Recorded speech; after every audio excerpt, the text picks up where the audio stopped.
Welcome to the latest edition of Fire Matters. As a service, we are committed to our communication, and therefore these videos and all the information that we put out in Fire Matters is for the benefit of our staff to keep up to date with everything that's going on. All the information is available. The Chief, the Deputy and all the area commanders are available for face-to-face meetings to discuss issues or complications or anything with yourselves. Please make sure that you go through the right managerial channels, and please, if you are out there and you're thinking about a freedom of information request, why not just go to your manager and ask the question. This edition of Fire Matters hopefully will give you some more information following the meeting on the 22nd of September, where the leader of the council announced some more reductions within the council budget, the impact this has onto the service and the options that we've proposed to take forward over the coming months. The Chief will explain how he sees these options and will reiterate that these are options, not recommendations or decisions. And Rob Moyney, the Deputy, will explain in detail what these options are and how they may play out over the coming months. So since the 22nd of September, in the week following that, every member of staff, whether you're on a whole-time station, on an RDS station, whether you're Green Book or Grey Book, anywhere in the service, every member of staff should have had a face-to-face briefing from their manager. And I would encourage people that if they haven't had that face-to-face briefing, is to contact their manager and ask for it. It's very important that people understand what was said on the 22nd and how it impacts on them within the fire service. So between 2014 and 2018, the County Council had a one organisational plan 1. So OOP 1 was the 4-year savings plan that covered 14 to 18. Now, as part of that, we've still got one residual year left to deliver savings on, and that's 17-18. So, as a fire service, we've still got £368,000 of the first savings plan to deliver in 17-18, and there is a slight overlap, or there is an overlap between then the first year of the next savings plan. So, in effect, we have 2 lots of savings to deliver in the first year. So the 3 options chosen by members as part of the One Organisational Plan 2020, which is the second savings plan. The first one is around the service either merging with another fire and rescue service, either setting up an alliance with somebody like the police, Warwickshire and West Mercia Police, or we could commission or ask another service to deliver a fire and rescue service within Warwickshire. The second option is how we deliver the fire control function in Warwickshire, whether we do that on behalf of somebody else, whether somebody else does it on behalf of us, and that could be within Warwickshire or within another county. And the third option is a reduction of retained duty system crews and fire engines, and a reduction in the number of stations that we have. So out of all the 3 options, the merger is the one that by far delivers the greatest amount of savings, and we know that. And we've been exploring alliances and mergers and collaboration for a number of years. But it's really important to emphasise that this is a political decision as much as it is an officer decision, and it's really important that we get that buy-in and that direction before we make any progress in setting up an alliance or collaboration. Yeah. So just to summarise, we're at a position now, a number of weeks after the leader has made her announcement, we are now engaged in doing some work around those 3 options. We need to reassure staff that those options were presented to elected members. There was a range of options that could have been chosen, and they've chosen to look at those 3 in particular. Of course, from a brigade commander's point of view, we want to maintain the best service we can, to deliver the best service we can to the public. So we would want to protect that level of service. However, we understand that these options are available, and that some decisions will be made over the next number of months. The way we got there was that each department in the County Council modelled the types of options that it would each make in its own operating context, in our case obviously Fire and Rescue Service, that would reduce overall costs by about a similar amount. In the end that was by about a 16% reduction. If each department across the County Council reduced its budget by that amount over the next 4 years, then the overall saving for the County Council would be just under £70 million, which is the overall savings figure that the County Council as a whole would need to make to have a balanced budget by 2020. In terms of a merger or alliance, staff will have heard me speak many times about the fact I absolutely do favour that. I think that particularly the fire services that you've seen merged, Dorset and Wiltshire, Devon and Somerset, to give two examples, I think not just the cost savings that have been driven out, but more importantly the additional strength and capacity and overall resilience of the fire services afterwards, I think is much improved, much stronger than the two fire services that were formed beforehand.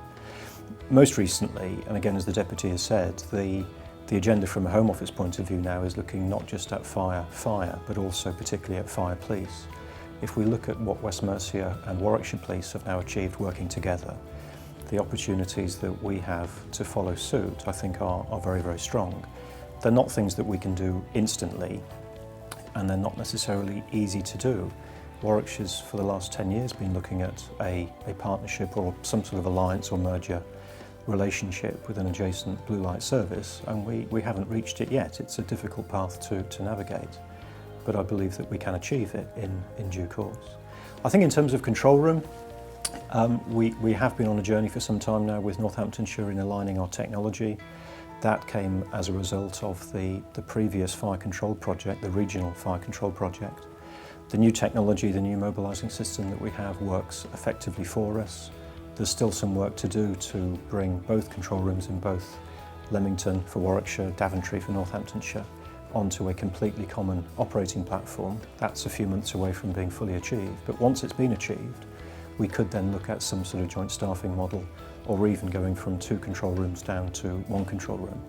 I think that control is a critical part of the fire service. It does absolutely represent the heartbeat of the organisation. That said, there are again a number of examples around the country, West Midlands and Staffordshire for example, the Thames Valley, Oxfordshire, Berkshire, Buckinghamshire, that now operate on a joint control room model, and it has proven to be effective, and again it adds to resilience and strength and capacity. When it comes to fire cover and the way that's presented in the savings options, that's around potential reductions of retained duty system appliances.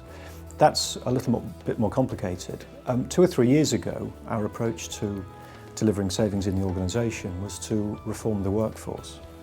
What we've been able to do through bringing in different types of shift pattern on whole time stations is to provide the same level of operational capability. The front line hasn't changed, but the number of staff in the organisation to deliver it has reduced, and that's been very successful.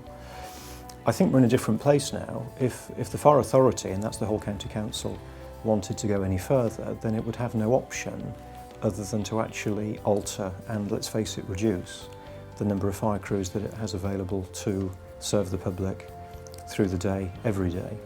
That means a very careful balance of risks, and that means that I and other officers have got to give some very careful recommendations and some very careful judgment and advice to the Fire Authority. We have to look carefully at the risk profile of the whole county. We do that in the coming months when we refresh the Integrated Risk Management Plan, the IRMP. We have to look at issues such as attendance standards. Where is the prevailing risk in the county? What level of support do we get from adjacent fire stations or adjacent brigades even? How risk is changing. We now have an absolute fundamental legal duty to deal with RTCs in a way that we didn't in previous years. You have emerging risks around, say, flooding or even terrorism. We have to balance all of those issues and give good advice to the Fire Authority about where a minimum or an appropriate level of fire and emergency cover should exist in the county, and what that means for the number of stations, number of crews, number of appliances, how many, attendance standards, resilience, all of those factors must be wrapped up in a piece of advice that goes to the County Council as the Fire Authority. What I would encourage all staff to do, wherever they are in the organisation, is engage fully but engage positively in the period ahead. Decisions aren't taken yet. We are several months away from any decisions being taken by the County Council as the Fire Authority. We have been in positions like this before when we've debated fire cover. The Fire Authority are used to making careful judgments and careful decisions, and I'm confident they will make those very same careful judgments and careful decisions this time round. It's important as well that we remember that This is a normal part of being in the public sector, particularly in the current public sector when cost pressures and demand pressures face all of us, whether we're on the fire service or education, highways, social services. These are not unique pressures to the fire service.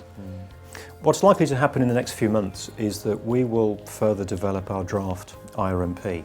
That's a risk document for the county as a whole, and it will include any particular operational proposals that we see us making and implementing in the next 3 years. What will happen probably on the 8th of December is that the Conservative Cabinet will present its draft budget for 2017 onwards. That will be the first time when I think the workforce and the public will have a clear indication as to how the lead party, the Conservative Party, have taken the options that presently are available and have been shared with staff, and which ones of those options are likely to be favoured politically. They will then become public in December. There will then be a period between December and February when the political parties across the County Council will continue to consider those before them being debated and hopefully agreed by the whole County Council in February 2017. In the meantime, we will consult on our draft Integrated Risk Management Plan, our IRMP. That will become obvious and public in December. There will then be a period of public consultation between January and March, and then the conclusions of that period of consultation will then again go to the County Council in May 2017. The earliest that I think any decisions could be realistically taken by the County Council would be May 17, so that's several months away from now.